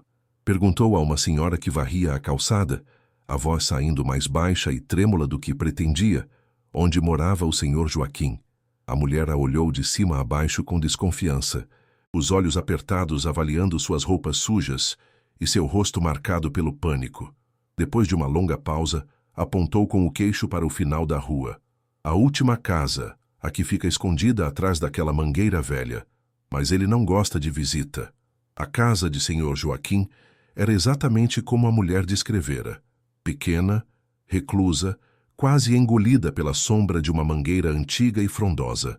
Um pequeno portão de madeira rangente dava para um quintal de terra batida, impecavelmente varrido. A casa era caiada de branco, com janelas azuis, mas a pintura estava desbotada e descascada, testemunha de muitos anos e muitas chuvas. Não havia som vindo de dentro. Parecia tão silenciosa e esquecida quanto a própria cabana de Helena. Ela parou diante do portão com o coração batendo na garganta. E se a mulher estivesse certa? E se ele a mandasse embora? E se ele fosse amigo do coronel? A paranoia a assaltou com 1000 dúvidas, cada uma mais aterrorizante que a outra. Lucas se escondeu atrás de suas pernas, sentindo o medo da mãe. Ela respirou fundo, o ar pesado do fim de tarde preenchendo seus pulmões. Era agora ou nunca. Empurrou o portão, o gemido agudo da madeira soando como um grito no silêncio, e caminhou os poucos passos até a porta. Ela ficou parada por um longo minuto diante da porta de madeira maciça, a mão erguida, mas paralisada. O medo de ser rejeitada era quase tão grande quanto o medo do coronel. Bater naquela porta era confessar seu desespero, era colocar seu destino e o de seu filho nas mãos de um completo estranho. Ela podia ouvir o som de sua própria respiração, rápida e superficial. Podia sentir o peso da caixa de lata em sua bolsa, um segredo que queimava. Reuniu o que restava de sua coragem, a coragem de uma mãe que não tem mais nada a perder. Fechou os olhos e bateu. 3 batidas. O som pareceu anormalmente alto na quietude do vilarejo. Um anúncio público de sua presença, de seu pedido de ajuda. O silêncio que se seguiu foi profundo, tenso. Ela esperou, o corpo inteiro tremendo, pronta para se virar e fugir ao menor sinal de rejeição. Então, ela ouviu o som de passos lentos se arrastando do lado de dentro e o barulho de um ferrolho sendo puxado. A porta se abriu apenas uma fresta, revelando um olho escuro e desconfiado em um rosto enrugado como um mapa antigo. Era senhor Joaquim. Ele era mais baixo e mais frágil do que ela imaginara. Os ombros curvados pelo peso dos anos, a pele escura manchada pelo sol de uma vida inteira de trabalho. Mas os olhos eram incrivelmente vivos, afiados, e a examinavam com uma intensidade que a fez se sentir nua. Pois não? Ele disse, a voz rouca e áspera pelo desuso, sem nenhum traço de boas-vindas. Helena sentiu as palavras morrerem em sua garganta. Ela apenas estendeu a mão trêmula e, de dentro da bolsa, tirou uma das cartas. A primeira que suas mãos encontraram. Não disse nada.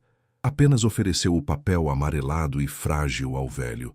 O gesto era um apelo desesperado, uma súplica silenciosa que transcendia as palavras. Ele hesitou, o olhar passando do rosto apavorado dela para a carta e de volta.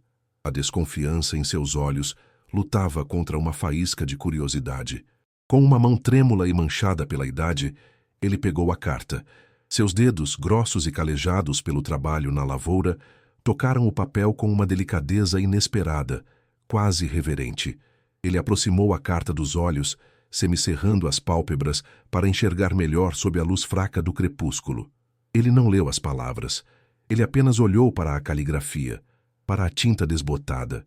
Seu rosto, antes uma máscara de desconfiança, se transformou. Uma onda de emoção passou por ele. Surpresa, dor e um reconhecimento profundo e antigo. Sua mão tremeu visivelmente, e ele soltou um suspiro baixo, um som que parecia vir do fundo de sua alma e de décadas de silêncio guardado. Ele olhou para Helena e, pela primeira vez, ela não viu um estranho, mas alguém que compartilhava o peso daquela história.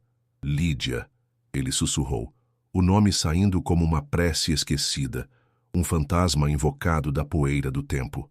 O som daquele nome, dito por outra pessoa, confirmou tudo. Helena sentiu suas pernas fraquejarem de alívio e terror. Ele abriu a porta por completo. Entrem, rápido, ele ordenou. A voz agora urgente. Ele a puxou para dentro e fechou a porta, trancando o ferrolho novamente com um baque pesado e definitivo. O interior da casa era simples e imaculadamente limpo. O chão de cimento vermelho brilhava, e os poucos móveis de madeira escura estavam polidos. O ar cheirava a café e aguardados. Um cheiro de velhice e de memórias bem conservadas. Era um santuário, um refúgio do mundo sujo e perigoso lá fora. Ele os levou até uma pequena mesa na cozinha, puxou uma cadeira para ela e depois se sentou, colocando a carta sobre a mesa com um cuidado infinito, como se fosse uma relíquia sagrada. Lucas se agarrou à perna de Helena, assustado com o velho, mas sentindo a mudança na atmosfera, a passagem da hostilidade para uma solenidade grave e pesada. Joaquim ficou olhando para a carta, os olhos perdidos em um passado distante, a mandíbula tensa. O silêncio na pequena cozinha era denso, carregado de perguntas não feitas e respostas temidas. Onde? Onde a senhora achou isso? Ele perguntou finalmente, sem desviar os olhos do papel. Sua voz era um sussurro rouco, cheio de uma dor que parecia fresca, apesar dos 50 anos que haviam se passado. Helena, com a voz embargada, contou tudo.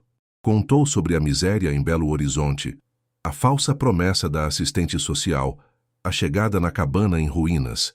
Descreveu a tempestade, a goteira, a tábua solta no sótão e a descoberta da caixa de lata enferrujada. Enquanto falava, ela sentia como se estivesse confessando um crime. Joaquim ouvia em silêncio absoluto, o rosto impassível, mas os nós de seus dedos, brancos de tão apertados sobre a mesa, traíam a tempestade que se passava dentro dele. Quando Helena terminou, descrevendo a visita do coronel Afonso naquela mesma tarde, a ameaça velada, o aviso sobre os incêndios, Joaquim fechou os olhos com força, como se sentisse uma dor física.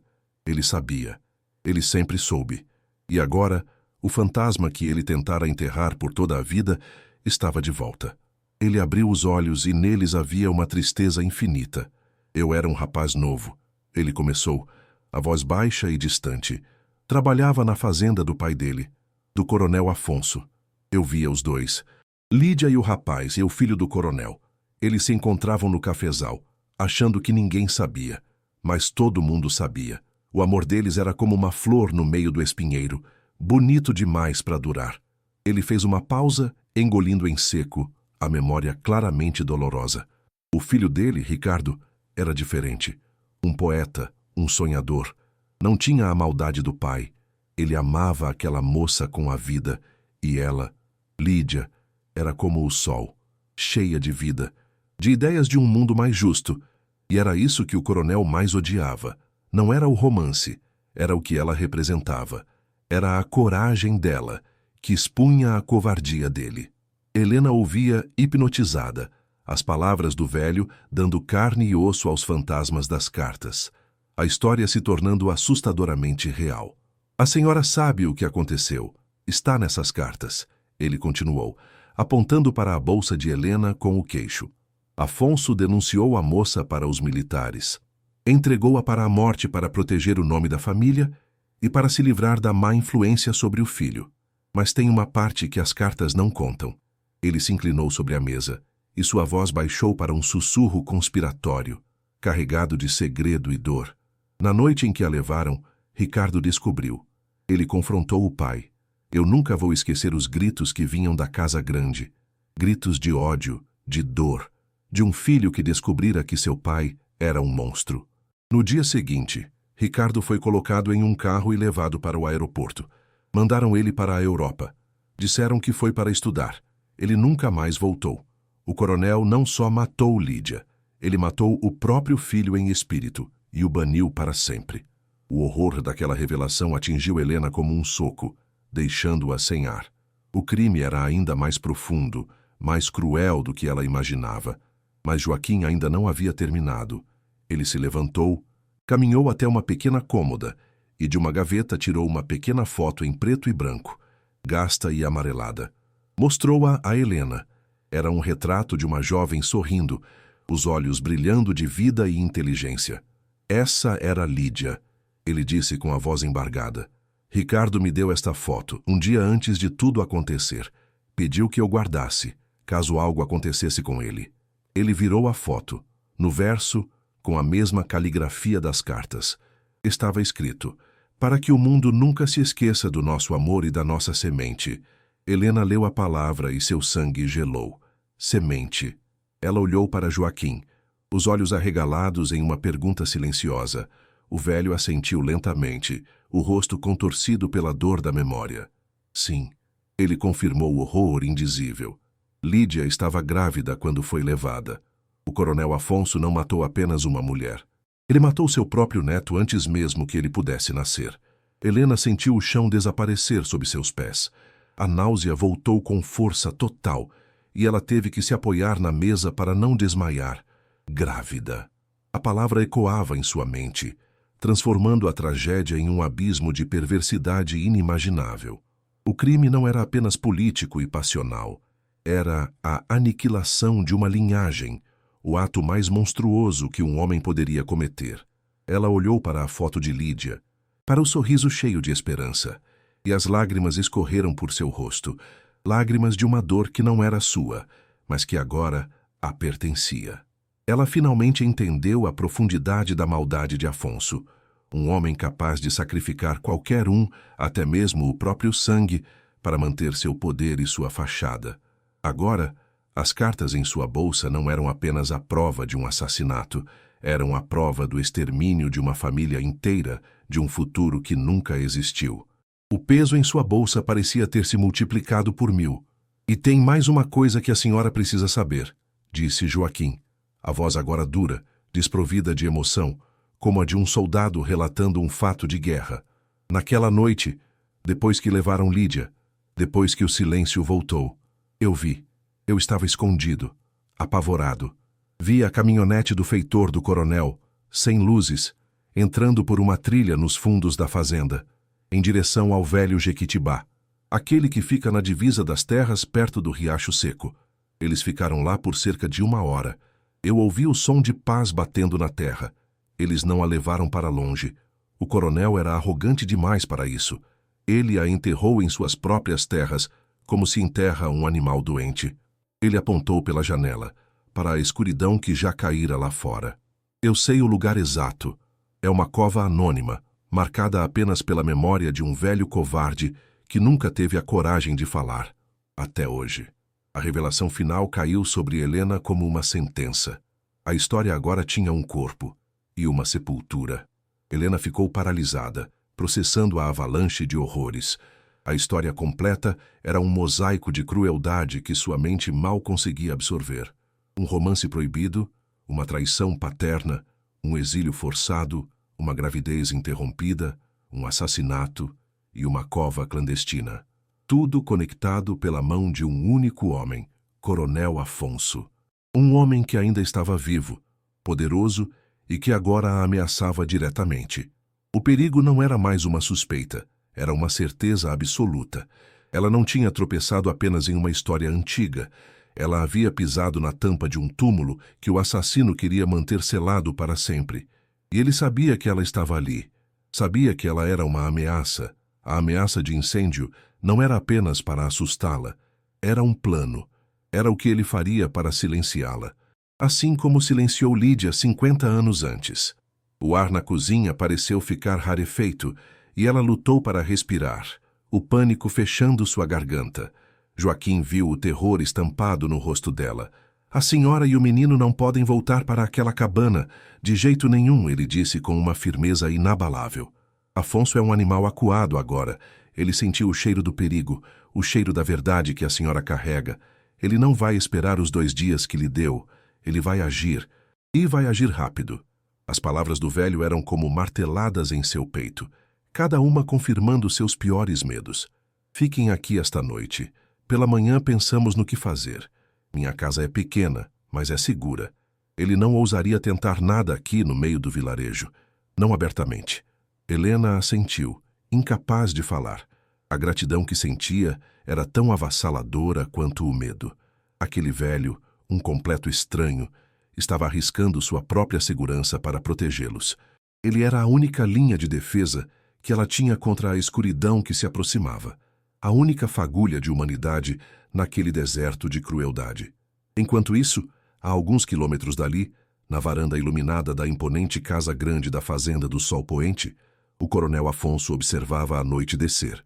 Ele segurava um copo de uísque, o gelo tilintando suavemente, um som delicado que contrastava com a tempestade em sua mente. A visita à cabana o perturbara. A mulher, havia algo nos olhos dela. Não era apenas o medo da pobreza, era algo mais. Era um conhecimento. E o olhar que ela lançara para a velha máquina de costura, aquilo o assombrara por todo o caminho de volta. Uma intuição afiada, a mesma que o mantivera no poder por décadas, gritava que algo estava errado. Ele não podia se dar ao luxo de ter pontas soltas. Não depois de 50 anos de silêncio absoluto. Ele deu um último gole em sua bebida, o líquido queimando sua garganta. A decisão estava tomada. A hesitação era para os fracos. Ele se virou e entrou na casa, caminhando em direção ao telefone. A hora de ser sutil havia acabado. Ele discou um número de memória. A voz que atendeu do outro lado era grossa e monossilábica. Zeca. Afonso não perdeu tempo com cumprimentos. Pegue o Tonho. Vão até a cabana abandonada, aquela perto do cafezal morto. A invasora ainda está lá. Quero que vocês deem um susto definitivo nela, um que ela nunca mais esqueça. Ele fez uma pausa, os olhos frios refletindo a luz do abajur. A cabana é velha, de madeira seca, um acidente com o lampião. Acontece. Quero tudo reduzido a cinzas. Se ela e o pirralho estiverem dentro, paciência. Acidentes são assim mesmo, lamentáveis, entendeu? Do outro lado da linha, um grunhido de concordância. Sim, patrão. Afonso desligou o telefone com um clique seco. Sentou-se em sua poltrona de couro, o rosto uma máscara de determinação fria. Olhou para um retrato antigo na parede, um jovem de olhar triste. Alguns fantasmas precisam ser queimados mais de uma vez para permanecerem mortos. Ele sussurrou para o silêncio da sala. A caminhonete velha e barulhenta dos capangas rasgou a escuridão da estrada de terra, os faróis abrindo um caminho amarelado na noite sem lua. Dentro da cabine, o cheiro de cachaça e tabaco era forte. Zeca, um homem corpulento de rosto marcado por uma cicatriz, dirigia com uma concentração brutal. Ao seu lado, Tonho, mais magro e com um olhar vazio, segurava um galão de gasolina no colo. Não falavam, não precisavam. Entendiam as ordens do patrão, as ditas e as não ditas. Fizeram serviços parecidos antes, cobranças e intimidações. Mas aquilo era diferente. O tom do coronel ao telefone era final. Não era para assustar, era para apagar, para eliminar um problema da forma mais ruidosa e silenciosa ao mesmo tempo. O fogo gritaria por uma noite, mas as cinzas não contariam histórias. O ronco do motor era o único som, um rugido predador se aproximando de sua presa, cortando a noite quieta do sertão com a promessa de violência e fogo. Na casa de Joaquim, Helena tentava acalmar Lucas. O menino, exausto e assustado, finalmente adormeceu em um pequeno colchão improvisado no chão da sala. O silêncio voltou a reinar, quebrado apenas pelo tic-tac de um velho relógio de parede e pela respiração pesada de Joaquim, que cochilava em sua cadeira. Helena, no entanto, estava em estado de alerta máximo. Cada fibra de seu ser estava esticada, seus ouvidos sintonizados com a noite. Ela se sentia como um animal selvagem que pressente a aproximação de um caçador. Foi então que ela ouviu. A princípio, era quase imperceptível, uma vibração baixa no ar, mais sentida do que ouvida, mas foi crescendo. Um ronco distante, o som de um motor na estrada de terra que levava à sua cabana. O mesmo som que Lídia descrevera em sua última carta. O sangue de Helena gelou. O coração disparou, batendo descontroladamente contra suas costelas. Eles não estavam esperando o amanhecer. Estavam vindo. Agora. Senhor Joaquim! Ela sussurrou, a voz trêmula, sacudindo o ombro do velho. Ele acordou num sobressalto. O que foi? Minha filha? Escute! Ela implorou. Joaquim inclinou a cabeça, o rosto enrugado tenso de concentração. O som do motor estava mais claro agora, inconfundível. Não era o som de um carro de passeio. Era o ronco pesado e irregular de uma caminhonete velha, e não estava passando. Havia parado, na direção da cabana. Um silêncio súbito e terrível se abateu, a ausência do som do motor sendo mais ameaçadora do que sua presença. Helena prendeu a respiração, o corpo inteiro rígido de antecipação. O que estava acontecendo ali, na escuridão, a 2 quilômetros de distância? O tic-tac do relógio na parede parecia contar os últimos segundos de sua vida antiga. O pavor era uma coisa viva dentro dela, com garras frias apertando seu coração e pulmões, tornando cada respiração um ato de esforço consciente. Joaquim se levantou sem uma palavra, o corpo ágil, apesar da idade. Foi até a pequena janela da cozinha, que tinha uma visão desobstruída do horizonte na direção da fazenda e da cabana. Helena o seguiu, o coração na boca. A noite estava escura como breu, a lua nova escondida atrás das nuvens. Não se via nada além das silhuetas fantasmagóricas das árvores contra um céu sem estrelas. Eles esperaram, os 2 pares de olhos fixos na escuridão, mal ousando piscar. Os segundos se arrastaram como horas. Talvez fosse um alarme falso. Talvez fosse apenas um trabalhador voltando para casa tarde. A esperança, frágil e tola, tentou brotar no peito de Helena, mas seu instinto e o olhar sombrio no rosto de Joaquim diziam o contrário. Eles estavam esperando por um sinal, a confirmação de uma atrocidade que ambos sabiam, em seus corações, que já estava em andamento naquele exato momento. Então, eles viram. Primeiro, foi uma cintilação fraca, um ponto de luz laranja que piscou no meio da escuridão, quase como um vagalume perdido, mas não se apagou. Em vez disso, cresceu. A pequena faísca tornou-se uma mancha, uma ferida brilhante que se abria na noite. A cor se intensificou, passando de laranja para um vermelho vivo e pulsante. O brilho não era mais um ponto. Era um clarão que começava a pintar a parte de baixo das nuvens com uma luz fantasmagórica e doentia. Não havia dúvida. Não era um lampião. Era um incêndio. Um incêndio grande, voraz, que subia para o céu em uma coluna de luz e fúria. A cabana. Estavam queimando a cabana. Helena soltou um grito sufocado, a mão voando para a boca. O horror da cena, mesmo à distância, era absoluto. A profecia do coronel se cumprira. Acidentes acontecem. Aquela luz era a prova, a assinatura flamejante de seu crime. Tudo o que ela tinha no mundo, seus poucos pertences, as roupas gastas, a panela solitária, estava sendo consumido naquele inferno. Mas não era por isso que seu corpo tremia incontrolavelmente. Era pela intenção. Eles não foram lá para pegar as cartas, pois não sabiam delas com certeza. Eles foram lá para matá-la, para apagá-la. Aquele fogo era sua sentença de morte, executada em efígie. Se ela e Lucas estivessem lá dentro, estariam agora se transformando em cinzas. Suas mortes registradas como um trágico acidente, suas vozes silenciadas para sempre. A percepção a atingiu com a força de um golpe físico, tirando-lhe o ar. Aquele clarão no horizonte não era apenas a destruição de seu refúgio miserável. Era a prova irrefutável da tentativa de seu assassinato. Era a linha que o coronel Afonso havia cruzado, passando da ameaça para a ação, da crueldade para a monstruosidade explícita. O jogo havia mudado. Agora era matar ou morrer. Um novo tipo de energia percorreu o corpo de Helena, nascida do ápice do terror. A adrenalina queimou o medo paralisante, transformando-o em uma determinação fria e afiada como aço. Ela não era mais uma vítima apavorada. Era uma sobrevivente, e era a única testemunha. Ela se virou, os olhos brilhando com uma fúria selvagem na luz que entrava pela janela. Correu até o canto onde Lucas dormia. Pegou o menino nos braços sem acordá-lo totalmente. Ele resmungou, aninhando-se em seu ombro. Em seguida, agarrou a bolsa que continha a caixa de lata. As cartas. A história de Lídia. Sua única arma. Joaquim a observava, o rosto sombrio iluminado pelo brilho distante do fogo. Ele entendeu o que ela estava fazendo sem que precisassem trocar uma única palavra. A fuga não era mais para se esconder.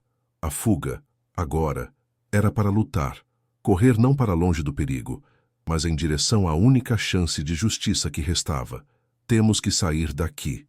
A voz de Helena era um sussurro áspero, mas carregado de uma nova autoridade. Se eles perceberem que não estávamos na cabana, vão nos procurar. E vão começar por aqui. Ela estava certa. Aquele incêndio era um ponto final, mas um ponto final que exigia confirmação. Quando os capangas vissem a cabana vazia, o coronel saberia que ela havia escapado, e seu próximo passo lógico seria caçá-la. Joaquim assentiu, a mente velha e cansada trabalhando rapidamente. Não havia tempo a perder. O vilarejo não era mais seguro. A casa dele não era mais um santuário, mas o próximo alvo. A guerra não era mais fria. As chamas no horizonte eram a declaração de um conflito aberto. Helena, segurando seu filho adormecido em um braço e a prova do crime em sua bolsa, olhou para a porta dos fundos da pequena casa de Joaquim. A escuridão da noite, antes uma fonte de terror, agora parecia a única aliada, um manto para cobrir sua fuga desesperada. Na segurança precária de sua casa, enquanto o brilho distante da cabana em chamas pintava o céu de um laranja doentio, Senhor Joaquim agiu. Com dedos que tremiam não de idade, mas de uma fúria justa represada por 50 anos, ele discou um número em seu velho telefone de disco. O som de cada número girando era um clique pesado, um mecanismo de um relógio antigo que finalmente era armado. O contato em Brasília, um advogado de direitos humanos, cujo nome ele guardara como uma relíquia sagrada, atendeu com voz sonolenta. A voz de Joaquim era um sussurro rouco, mas cada palavra carregava o peso de décadas de silêncio. Ele descreveu as cartas, o incêndio criminoso, a testemunha apavorada ao seu lado e a cova anônima sob o Jequitibá. Do outro lado da linha, o silêncio foi seguido pelo som agudo e rápido de teclas de computador, o barulho do mundo moderno despertando para consertar uma ferida antiga. O cheiro de terra molhada pela chuva da noite anterior invadia a casa, misturando-se ao cheiro de café e de justiça sendo posta, enfim, em movimento. O advogado, um homem chamado Dr. Arantes, não hesitou. A história que Joaquim contava, com a prova material das cartas e a tentativa de homicídio como estopim, era a peça que faltava para reabrir feridas que o poder tentara cicatrizar à força. Ele acionou imediatamente o Ministério Público Federal, a Comissão Nacional da Verdade e a imprensa. As engrenagens da justiça, lentas e pesadas, começaram a girar com uma velocidade surpreendente, impulsionadas pela urgência do perigo de vida de Helena e Lucas. Na pequena casa de Joaquim, a noite se tornou uma vigília tensa. Cada farol que passava na estrada distante, cada latido de cachorro, fazia o coração de Helena saltar para a garganta. Ela segurava a mão de Lucas adormecido, sentindo o calor e a fragilidade de seu filho, a única razão de tudo aquilo. A adrenalina da fuga deu lugar a uma exaustão profunda, mas o sono era impossível. Ela sentia o peso do segredo de Lídia, não mais em sua bolsa, mas fundido à sua própria alma, uma responsabilidade que a manteria acordada até o fim. O amanhecer chegou não com a luz dourada da esperança, mas com um cinza pálido e frio que parecia refletir a incerteza. Helena não pregara o olho. Sentada à mesa da cozinha, ela sentia um frio que não vinha do tempo, mas da alma. O café que Joaquim lhe servira continuava intocado, o vapor já há muito desaparecido. O tic-tac do relógio na parede marcava o tempo de uma forma torturante, cada segundo uma eternidade de espera. Ela olhou para Lucas, que dormia um sono inocente, alheio à guerra que se travava ao seu redor. A culpa de tê-lo exposto a tanto perigo a corroía por dentro, uma dor surda e constante. Mas então, ela sentiu o contorno da caixa de lata em sua bolsa e uma nova força a preencheu. Não era culpa, era um propósito. Ela era a voz de Lídia, e sua luta era pela segurança de seu filho e pela memória de uma mulher cuja coragem atravessou o tempo para lhe dar uma razão para não desistir. O medo ainda estava lá, mas agora ele tinha um oponente. A sua determinação inabalável de ver o sol nascer sobre a justiça. O som chegou antes da visão. Não o ronco de uma caminhonete velha, mas o zumbido eficiente de múltiplos veículos modernos, viaturas discretas, sem sirenes, da Polícia Federal. Elas pararam em frente à casa de Joaquim com uma precisão silenciosa e profissional. Homens e mulheres de colete, armados, mas com uma calma que impunha respeito, não medo. Desceram. Uma promotora federal, uma mulher de olhar firme e voz tranquila, bateu à porta. Quando Joaquim abriu, ela não entrou com autoridade, mas com uma reverência silenciosa. Olhou para Helena e em seus olhos não havia pena, mas um profundo respeito. Senhora Helena, estamos aqui para protegê-los, acabou. As palavras foram tão simples, mas para Helena soaram como o fim de uma guerra. Com as mãos trêmulas, ela entregou a caixa de lata à promotora. O metal frio deixou seus dedos e ela sentiu um peso literal e figurativo ser tirado de seus ombros. Ela não estava mais sozinha. A frágil chama da verdade de Lídia agora era uma tocha nas mãos do Estado. A operação na fazenda do Sol Poente foi avassaladora. O som de um helicóptero rasgando o céu da manhã foi o primeiro sinal de que o reinado do Coronel Afonso havia terminado. Agentes federais invadiram a Casa Grande, que por 50 anos fora um castelo de impunidade, com a eficiência de uma força da natureza. Afonso foi encontrado em sua poltrona de couro, um copo de uísque na mão, o rosto uma máscara de fúria e incredulidade. O homem que controlava vidas com um telefonema, que ordenava incêndios como quem pede um café, foi algemado diante de seus empregados amedrontados. A imagem de sua prisão, do velho poderoso agora curvado e frágil, sendo conduzido para uma viatura, foi o colapso de uma era. Para a região, foi como ver uma montanha desmoronar. Para Helena, que assistiu à notícia pela pequena televisão de Joaquim, foi a prova de que nenhum poder, por mais absoluto que pareça, está acima da verdade quando ela finalmente encontra uma voz para gritar. Seu coração não sentiu alegria, mas um alívio profundo e exausto. Nos dias seguintes, a história se desdobrou como um filme de terror nacional. A equipe de perícia, guiada pelo testemunho preciso de Joaquim, escavou a terra sob o velho Jequitibá. Helena não precisou estar lá para sentir a solenidade do momento. As notícias descreveram a cena, o silêncio que caiu sobre a equipe quando os primeiros ossos frágeis foram encontrados. Eram os restos mortais de Lídia e, junto a ela, os ossos minúsculos e quase etéreos de seu filho não nascido. A descoberta foi a punhalada final no coração da mentira. A cova anônima, guardada pelo medo de um homem e pela memória de outro. Agora era um local sagrado, um altar para a memória de todos os desaparecidos. Helena chorou ao ver a notícia, lágrimas que não eram de tristeza, mas de catarse. Eram lágrimas por Lídia, por seu amor perdido, por seu filho silenciado e pela justiça que, mesmo tardia e dolorosa, finalmente mostrava sua face. O fantasma da cabana finalmente podia descansar em paz, seu grito ecoando não mais no vazio, mas nos tribunais do país. Helena foi colocada no programa de proteção a testemunhas. Ela e Lucas foram levados para um apartamento seguro e anônimo em Brasília, um mundo de asfalto, prédios e segurança que contrastava brutalmente com a terra vermelha e o perigo constante. A primeira noite foi surreal.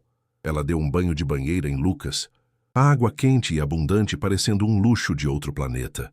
O som da risada de seu filho, ecoando em um banheiro limpo e azulejado, era a melodia mais doce que já ouvira. Naquela noite, ela dormiu em uma cama de verdade, com lençóis limpos e macios. Seu corpo, acostumado ao chão duro e à tensão constante, demorou a relaxar. Ela se sentiu flutuando, a ausência de medo criando um vácuo estranho em seu peito. Pela primeira vez em meses, talvez anos, ela não precisou dormir com um olho aberto. Não precisou ouvir os sons da noite com o coração na mão. O silêncio não era ameaçador. Era apenas silêncio. Era paz. E o cheiro do quarto não era de mofo, mas de um futuro limpo, seguro e inimaginavelmente novo. O processo legal foi longo, mas a condenação de Coronel Afonso foi exemplar, tornando-se um marco na luta por justiça aos crimes da ditadura. Como parte da sentença e de um programa de reparação histórica, A justiça fez algo inédito. As terras manchadas de sangue do coronel foram em parte desapropriadas. Guiada pelo Dr. Arantes, Helena recebeu não só uma indenização substancial, mas também a posse legal de um lote de terra fértil e seguro, longe da cabana amaldiçoada. O dia em que ela assinou os documentos foi um ritual de passagem. A caneta em sua mão não tremia. Cada letra de sua assinatura era firme, um ato de posse não apenas da terra, mas de seu próprio destino. O som do papel sendo carimbado pelo oficial de justiça foi como um trovão, não de tempestade, mas de recomeço.